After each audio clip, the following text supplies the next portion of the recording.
بسم الله والحمد لله والصلاة والسلام على رسول الله. أهلا بيكم حلقة جديدة هنناقش فيها موضوع الإخوات. صراحة خلينا نناقش موضوع مشكلة الأخ جوه البيت، والبنات بيقولوا إيه لإخوات البنات، وإزاي الأسرة بتتعامل، يعني تتعامل مع الولد مقارنة بالأخت.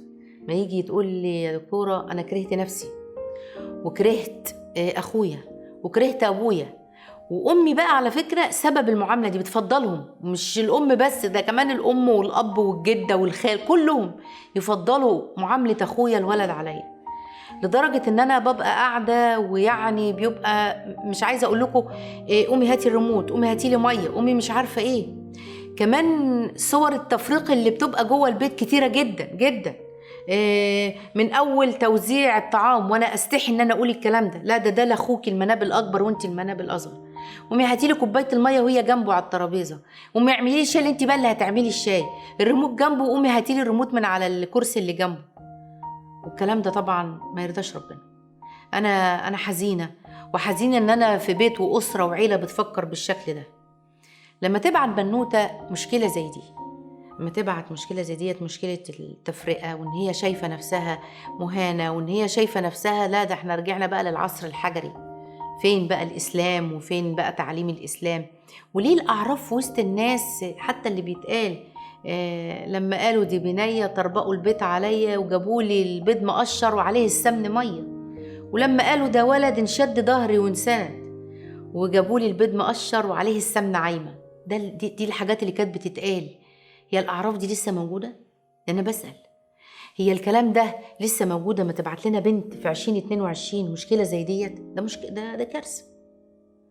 خلينا نبتدي لكم في البداية ونعرف هنعمل ايه ونتصرف ازاي، ونوجه كلام للأب والأم تعملوا ايه وتعلموا عيالكم ايه، ونعلم الصبيان ايه عشان يطلع لنا شاب سوي في الآخر، مش برضو زوج وأب بيعمل نفس الممارسات اللي عايشة في قلب بيته.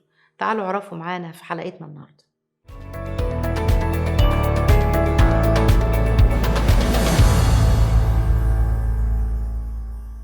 الله عز وجل يقول لله ملك السماوات والأرض يخلق ما يشاء. يهب ايه؟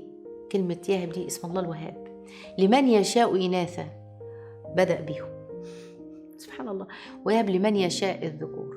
الهبة عليها شكر، الهبة باسم الله الوهاب دي ينبغي عليها شكر من ربنا.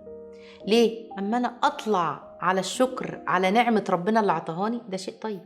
عندي التمييز وعدم المساواة بين الأبناء مشكلة كتير جدا من الآباء بيقع فيها، والمربين على فكرة ساعات بيقولوا لا لا لا عشان هو الولد. ليه عشان هو الولد؟ يعني ليه؟ إلا الأمور المختصة مثلا بوظيفة أو بشكل أو بمهمة معينة في وقت معين مثلا، هو كده، خلاف كده لا، ممكن يكون مش قصده. التصرف ده بيجيب آثار سلبية على الأولاد وعلى البنت بصفة خاصة. وتبص تلاقي مجموعة البنات تحزبوا بقى، لو عندي مثلا بنت واثنين وثلاثة تحزبوا خلاص كرهوا. تفرقة من الأساليب التربوية الخاطئة، أصلا مش أسلوب تربوي، ده سلوك خاطئ في التربية له آثار وعواقب على نفسية الأولاد. بصوا، حقد، العيال عندهم كده، البنات حقد، غيرة، أنانية، كراهية ما بين الولد وما بين إيه ده؟ هما ليه بيتعاملوا؟ هما ليه بيعطوه كذا؟ هو ليه هو المتاح له؟ هو ليه هو اللي كل حاجة ونعم وحاضر ومفيش رفض للطلب وإحنا لأ؟ الصحة النفسية للأطفال أهم شيء، خصوصا البنات، وفي الفترة دي لأنهم بيتأثروا جدا. البنات مشاعر، ومفيش حاجة بقى اسمها نفرق ما بين جنس وما بين سن، ده ولد ده بنت، لا.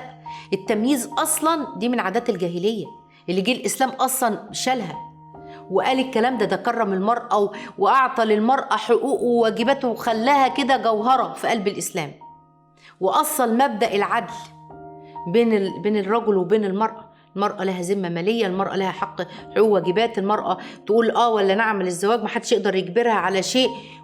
كل الأمور جت لإعزاز المرأة. فنيجي احنا بقى نقوم جايين باخسين حقها في قلب البيت. النبي عليه الصلاة والسلام وصى بالنساء خيرا، وقال خيركم خيركم لأهله وأنا خيركم لأهلي، واستوصوا بالنساء خيرا ورفقا بالقوارير، ولا تكرهوا البنات فإنهن المؤنسات الغاليات. اللي في قلب البنت مش شافته من تفرقة ويجي في قلبها نوع من أنواع المشاعر السلبية، ما بيمحوش الزمن على فكرة، ولو بلغوا من الكبر عتيه أبدا. ما تفرقش بين أبنائك عشان ما يبقاش في حقد وتورث حقد وكراهية ما بينهم. طبعا كلنا في قصة سيدنا يوسف، أظن ده درس أسري قيم جدا. فلما شافوا محبة أبيهم لسيدنا يوسف قالوا اقتلوه، خلاص نرفق بيه، نحطه بقى في غياب الجب، خلاص المهم يبقى بعيد، يخلو لكم وجه أبيكم، عشان يبقى ليكوا لوحديكوا بس، عشان يستريحوا منه. اللي الواحد بيشوفه والمفروض ان هو يعلمه لنفسه وللآخرين وخصوصا الآباء والأمهات، ان احنا ما نظهرش حب طفل عن طفل وحب ولد عن ولد، لا، او احنا بنؤثر ده.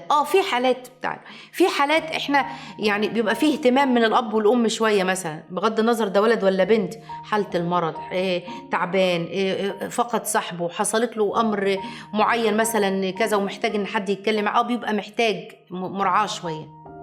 لكن ان يبقى التفرقه ديت هي السمت وده اللي بيتم داخل البيت، ده مش صح. التفرقة اللي بتحصل بقى، عارفة، في بعض البيوت ان البنت تخدم الاخ وهو قاعد ملك زمان، ما يعرفش يجيب لنفسه، ما يعرفش يسخن لنفسه ولا يعمل حتى كوبايه شاي لنفسه، وان يدوا للولد حق الامر والنهي الطلب. بعض الاسر بتعمل كده. او الطفل الكبير الولد هو ده اللي مفضل، هو ده اللي المفضل عليهم وكلمته تمشي على الكل، العيال اخواته يكرهوه. التفرقة أصلا بين الإخوات من أخطر السلوكيات السلبية في التربية زي ما قلنا، وبتأثر على الشخصيات، بتأثر عليه وبتجيب كره، وتجيب ما بينهم كمان عدم ثقة. أنا مش واثق في نفسي، أنا غير محبوب، أنا لا أستحق. مشكلة كارثة، عدم الاستحقاق، إنه يحس أنا غير مستحق للحب، أو إن أهلي يحبوني، أو إن أنا أتعامل بأدمية داخل الأسرة. ويجي إيه؟ طفل غير سوي. البنت من كتر ما بتتعرض لإهانات وعدم التعبير عن رغباتها، مترددة، انطوائية. تيجي تقول لها قومي اعملي الشاي لاخوك الصغير، قومي مش عارفة ايه كذا وخلي اخوكي في ايدي، قومي اعملي الواجب معرفش، قومي، كأنها هي السندريلا في البيت. وموصلين الصورة دي بطريقة فيها نوع من عارفين قهر وسيطرة البنات، وتطلع البنت كارهة تماما للأسلوب ده. ليه؟ أصل هي بتعمل كده عشان أهلها يرضوا على اللي هيزعق، عشان يرضوا أخوها الكبير أو الصغير أو أيا كان، المهم ولد في العيلة. تعالوا بصوا البنت دي لما تتجوز، كارثة، تطلع لنا زوجة مترقة نفسيا، رافضة، يا رافضة الزواج، مش عايزة أي عنصر ذكوري في حياتها، يا رافضة الزواج، يا العكس، يا تبقى منطوية، يعني الصورة الأولانية تبقى منطوية وتقبل الإهانة والشتم، جوزها يضربها، حماتها تضربها، أخو جوزها معدي يضربها، أهل جوزها، هو ملطشة. ليه؟ لأنها اتعودت على كده، في بيتها كانت بتعمل كده، فهي عادي، شايفة إن ده عادي، يعني هو في إيه؟ ما هي متربية على كده. أو العكس، يحصل لها إيه بقى؟ تمرد، وتبقى بقى شخصيتها إيه؟ هو كده عايز أثبت وجودي، وشخص بقى عارفين له طلبات وله احتياجات، وهو لأ، ويعني لأ، والعند والكبر والتمرد إذا كان عاجبكم، عشان بتتمرد على الحالة اللي كانت في قلب بيت أهلها. العدل والمساواة الاتنين، أنا بعدل، بساوي، بدي كله زي بعض، بس في ساعات طفل بيبقى محتاج أكتر من التاني، نتيجة زي ما قلنا حالة السلوكية، حالة مرضية، ولكن في عدل. ما ينفعش أصلا الأب يعطي ابن ده عطية دون الآخر. وعندنا قصة النعمان بن البشير لما راح، أمه كانت بنت رواحة، لما قالت له روح قولي للنبي عليه الصلاة والسلام واسأله على الفتوى دي. فالنبي سأله أنت عطيت؟ قال له يا رسول الله بشرك على بقى عطيت ابني ده. قال له أعطيتهم كلهم، كل أولادك كده؟ لا تشهدني على زور.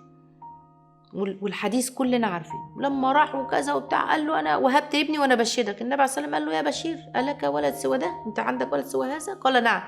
وهبت كلهم؟ وهبتهم كلهم؟ قال لا. قال صلى الله عليه وسلم فلا تشهدني إذا، أنا لا أشهد على جور، أنا ما بشهدش على ظلم. تعالوا شوفوا بقى المعاملات. البنت ما تورث، ده فيما بعد بقى، البنت ما تورث ليه وتدي جوزك ليه الراجل الغريب، مع ان ده حق وشرع، ما يدوهاش حقها في الميراث. ليه ما ندخلش راجل غريب ما بينه وياخدوا حقها وياكلوه وياكلوا عليها حاجات، او يدوها كده 100 200 بتاع، يلا خلاص والباقي هو كذا عند الله ميراث. تيجي البنت تقول انا ذنبي ايه يعني اتولدت بنت يعني، مع ان الشريعه والتشريع والقانون وكل الكلام ده بتاكد على العنايه بالبنات وحق البنات، وازاي ان احنا ما نعضلهمش، وان ازاي ان هم حجاب لنا من النار، حجاب للاب والام ان كان له 3 بنات او 2 او واحده، كل الكلام ده. والبنت ريحانة الدار، البنت نور عين أبوها، جاءت من تفتح لي الباب. وحكينا القصة دي قبل كده ونعيدها لكم تاني. لما تيجي زوج وزوجة اتفقوا احنا مش هنفتح تاني يوم العرس، هنفتح بالليل او نكلمهم في التليفونات وكده. فقالوا ماشي. فجاء اهل الزوج خلاص احنا متفقين مش هنفتح دلوقتي، بالليل بقى نبقى ايه نفتح التليفونات ونسلم عليهم وكده. جه ابوها بكت، قالت له ابي.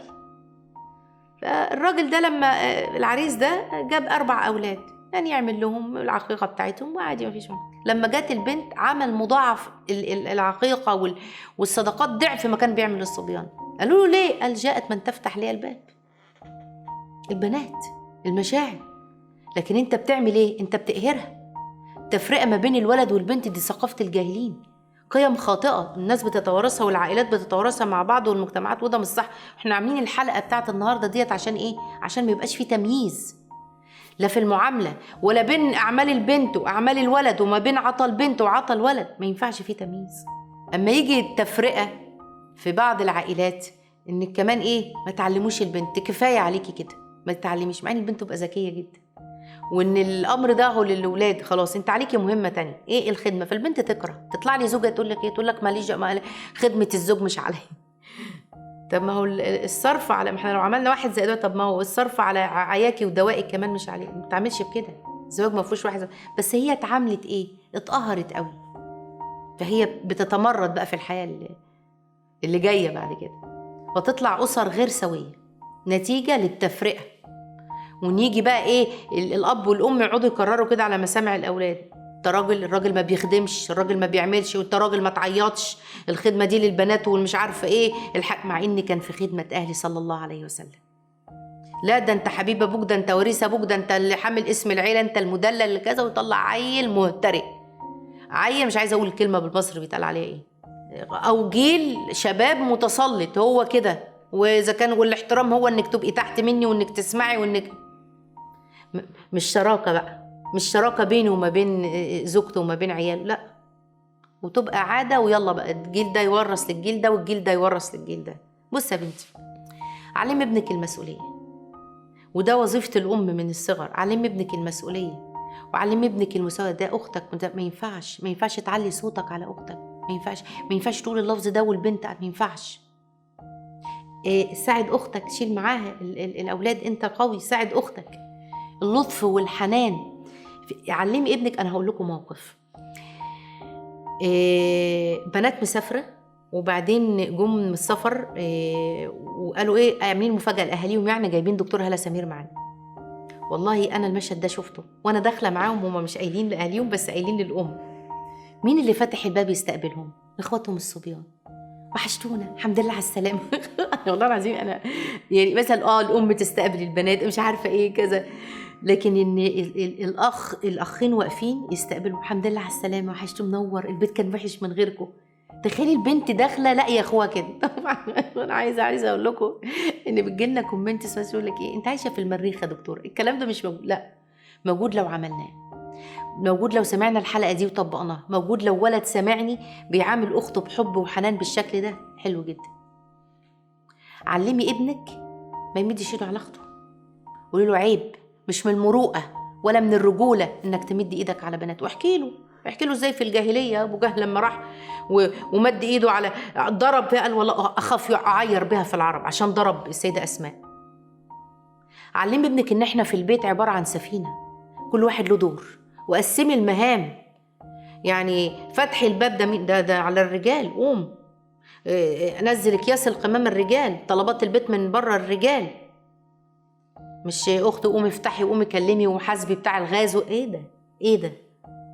علمي ابنك المسؤوليه وان انت راجل، وما تمدش ايدك ولا تعلي صوتك، عشان دي لا من المروءه ولا من الرجوله. راحت المروءه والشهامه على فكره، مش موجودين دلوقتي. ليه قاعد مطرمك كده والست واقفه في قلب المواصله وقاعد، ولا تبقى حامل ولا شايله ولا بتاع، حتى لو مش كده. انا مره رحت بلد في الصعيد والبلد دي اما كنا في مصر، ده مثلا نقول مثلا من 2005 ولا حاجه. وبعدين دخلنا الاتوبيس فانا ووالدتي، فطبعا في رجال قاموا وقعدوا والدتي، فالراجل بيقوم لعب، انا كنت صغيره يعني، فقلت له لا اتفضل. الراجل برق لي كده انتوا بتعملوا ايه يا حرمه انت منك ليه؟ اقعدي. ما ينفعش تبقى ست واقفه وراجل هو اللي قاعد. فين الكلام ده دلوقتي؟ فين المروءه والشهامه؟ علمي ابنك الكلام ده عشان يطلع لنا الطفل اللي انت بتعلميه ده، ما يطلع يبقى راجل مسؤول في المستقبل، ما يكونش اسمعوا، ما يكونش زوج اتكالي، ما يقول لها ما تروحي، ما تنزلي، ما تروحي كشفي انت على ابنك، ما تروحي ما تجيبي من تحت عادي، ما تنزلي. لا، يتعود ان هو ينجز مهام. ليه؟ زي ما كان بيعمل ويساعد اخته. اما تيجي اخت زوجه حديثه زواج على فكره، تيجي تتصل عليا، وخليني اقول لكم القصه دي، تتصل عليا وتقول لي انا عايزه بتطلق. ليه يا بنتي ما كملتيش 6 شهور؟ قالت لي لا ده قاسي مش حنون، ده انا اخويا وابويا حنونين عليا اكتر منه. فبنيجي نكلم الولد يقول ما اعرفش يعني اعمل ايه. فقلت لها ايه الموقف اللي فجر الامر ده جواك؟ قالت لي ايام التعب بتاعي اللي بتاع الشهري ما سالش عنه، اخويا اللي اتصل بيا ويقول لي انزل معاك الصيدليه، طب اجيب لك ايه من الصيدليه، طب اي كذا لكن هو لا. قلت لها طب هو ما يعرفش نبكي ثواب، بس اديله فرصه. كان البيئه، قال انا في بيئه ما كانش فيه الكلام ده، ما يتعلم قابل للتعلم وكده تمام. فطلع راجل ينجز مهام، عارف ازاي يتعامل مع الانثى، مش ضرب ومش عارفه وايه، واذا كان ايه يعني ما بتعملي ايه يعني الحريم كله غلط. ويا شباب يا اللي بتسمعوني، خليك حنون، خليك شهم، خليك صاحب مروءه. ما تبقاش اختك معاها ما هي بس بتشتغل وقبضه وبتعمل، خليها تصرف. انت راجل. ما تبقاش اختك واقفه وهي اللي واقفه بتتكلم الصنايعيه وبتعمل كده، عشان لما تيجي ما تسيبش زوجتك وبنتك هما اللي ما يتعاملوا مع الرجال، والرجاله فين؟ قاعدين والله نايمين او على القهوه. غلط. احنا عايزين نمحي الصور دي من المجتمع. شفت مشهد من مشاهد كده عنوانه مش عارفه ان الاخت جات وغضبانه عند اخوها وعمال يجيب لها حاجات تنظفها وعمال يجيب لها كذا، لا انا مش عايزه، انا عايزك انت اللي تعملي. وفي الاخر لا انت ملكه ايه وبتاع ايه، وانت عمال مشغلها بالشغل ده كله. على فكره عايزه اقول حاجه، البنات ممكن تعمل حاجات كثيره جدا جدا بالحب. هو مين بيظبط الاخ وهو نازل؟ اخته. هو مين بيعدل ولا والكوي ولا شعرك كذا وحط مش عارف لا ده يلايق على ده، لا ده اخته. مين بيقول له لا ده الكم ده بس اعمله علشان مين اللي بتجيب الدبوس والزور؟ اخته. فلما تخسر القلب الحنون ريحانة الدار انت خسران كتير.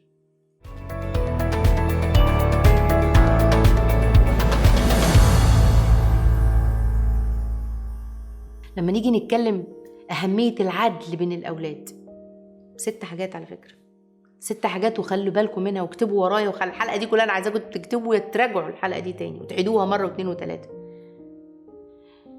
العدل، احفظوا يا كل أب بيسمعني بقى ويا كل أم، العدل بين الأولاد أعظم أسباب الإعانة على البر. عايزهم يبروك اعدل، اللي عايز أولاده يبروه اعدل ما بينهم. أجمع العلماء إنه العقوق أكبر نتائجه أو هو نتيجة للتفرقة والتمييز بين الأولاد، أو فضلت حد عن حد.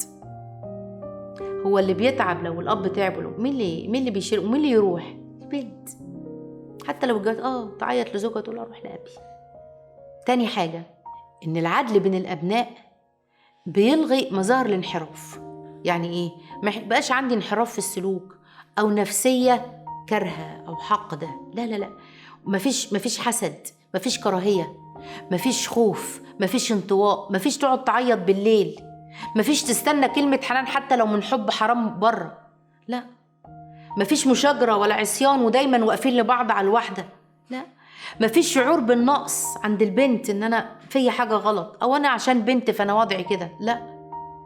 ان انا مميزي واعدل، بحمي اولادي. ثالث نقطة، العدل بين الأولاد بيلغي المقارنة، إن كل واحد جاي أنت شكلك إيه؟ أنت مش عارفة إيه؟ ويلغي طبعا شعور الغيرة والبغضاء اللي بيبقى، فيجبروا على إيه؟ على الحب. ما هو مفيش مقارنة، أنا مش شايف في مقارنة بيني وما بينك، فيجبروا على الحب، وإن كل واحد عنده قبول للآخر، ويبقى في تغاضي أصلا عن أي صفات نقص في نفسهم ولا ليه أو ليه، أصل إحنا في ما بيننا حب. رابع حاجة، العدل بين الأولاد بيخلي فيه راحة في القلب. عند الوالدين فيبقى عندهم راحة في الضمير، أنا مش مفرق حد عن حد. ده لو هم أصلا فهموا نقطة زي دي، سواء من أمور مادية ولا معنوية ولا عاطفية، لا، هم الوالدين ذات نفسيهم عاملين حق ربنا. فيجي إيه؟ ولد صالح هيحصل إيه؟ يدعو له. خامس حاجة، العدل بيربي الأولاد على المسؤولية. أنا مسؤول، أنا عندي مهام، أنا في عندي توزيع المهام، ما بقاش على حد شايل حاجة والتاني مش شايل، لا، عنده حق التعبير، مرتاح بيتكلم، عنده أسس للثواب والعقاب، وكل أسرة فعلا متماسكة عندها أدي اللي لك وادي اللي عليك وادي دورك وادي دور أختك وادي كذا، ما يبقاش حد داخل عن حد. آخر حاجة، العدل بين الولد والبنت بيعمل إيه؟ لما نيجي نجنب التمييز ما بينهم، ما بين الذكر والأنثى، بيخلي البنت يعلى عندها مفهوم وقيمة الحرية والعدل. أنا عندي حقوق، حق تعليم، إن أنا حق ممارسة الحياة ضمن طبعا الضوابط الشرعية، بتحب إخواتها وأبوها وأمها وزوجها، فتنشر حب وولادها بعد كده في المستقبل، فتنشر الحب ده. نحقق العدل إزاي؟ في عجالة كده، بسرعة أحقق العدل بين الأولاد. إن أنا أعرف الأول إن الله سبحانه وتعالى حس عليه. لما أعرف إن ربنا سبحانه وتعالى قال كده، إن الله يأمر بالعدل والإحسان وإيتاء ذي القربى وينهى عن الفحشاء والمنكر والبغي. أعمل إيه؟ خطوات 7، معرفش الوقت هيكفي ولا لأ، أنا أخدهم. أوزع الحب والاهتمام، أوزع كده، أقول الكلام ما بيني كده، وأخليهم هم يشعروا إن في حب واهتمام ما بينهم. المريض ياخد حقه أكتر، وهم يبقوا عارفين كده، هيقدروا لأنه تعبان. ويقول الأب والأم إحنا بنحبكم كلكم وبنهتم بيكم كلكم، لكن أخوكم وأختكم ده محتاج إن هو بس شوية اهتمام، لأنه محتاج دعم أو محتاج يوجه أو زيادة رعاية عشان في حالة نفسية أو مرضية معينة. الأحوال العادية بتبقى مساواة في الحب، في الحضن، في القبلات، في الكلمات الطيبة. فيبقى يحصل عندهم احنا كلنا مع بعض نفس حاجة، مفيش حد اكتر من حد، مش زي بقى اللي حصل مع اخوات يوسف، لا، يبقى في ما بيننا عدل. النقطة رقم 2، ان احنا نتجنب التوبيخ دايما والعقاب، او ان انا اذكر الحسنات بشكل صغير وبعدين اذكر السيئات بطريقة كبيرة جدا، ده برضو مش صح. من ضمن الحاجات اللي تساعدني ان انا احقق العدل، ان انا احط قواعد بيصير عليها، اسمها قوانين البيت. قوانين البيت ورقة مكتوبة كده، نجمع كل أفراد الأسرة، وانت عليك انت دورك، وبعدين أقلب الأسابيع، انت خدت الأسبوع ده العمل ده، فالأسبوع التاني يبقى ده، وكله يمرر على الأمر ده. نتجمع في المناسبات، نتجمع كل أسبوع، نعمل جلسة العيلة. المهم يبقى فيه تكاليف وفيه نوع من أنواع القوانين اللي محطوطة، والكل يشترك. أنا عايزة أقول في النهاية، موضوع العدل بين الأولاد، وإن أنا ما قارنش ما بينهم، وإن أنا ما انتقدهمش، وإن أنا أتعامل مع البنت المعاملة الطيبة الجميلة اللي تشجعها. ليه؟ عشان لما البنت تمتلئ بالحب ومفهوم العدل ومفهوم الحرية، هتنشر ده على كل اللي حواليها من رجال ونساء. وأقول للبنات ما تزعليش، وأقول للبنات اللي عندهم المشكلة زي صاحبة المشكلة في البداية، كلمي أهلك، انصحيهم، قولي لهم. ويا كل أب وأم سمعوا، تقبلوا من أولادكم، اسمعوهم، شوفوا رأيهم. ولو سمعتوا حلقتنا النهاردة نفذوا اللي فيها. أدعو الله سبحانه وتعالى لنا ولكم بالخير. سبحانك الله وبحمدك، أشهد أن لا إله إلا أنت، أستغفرك وأتوب إليك.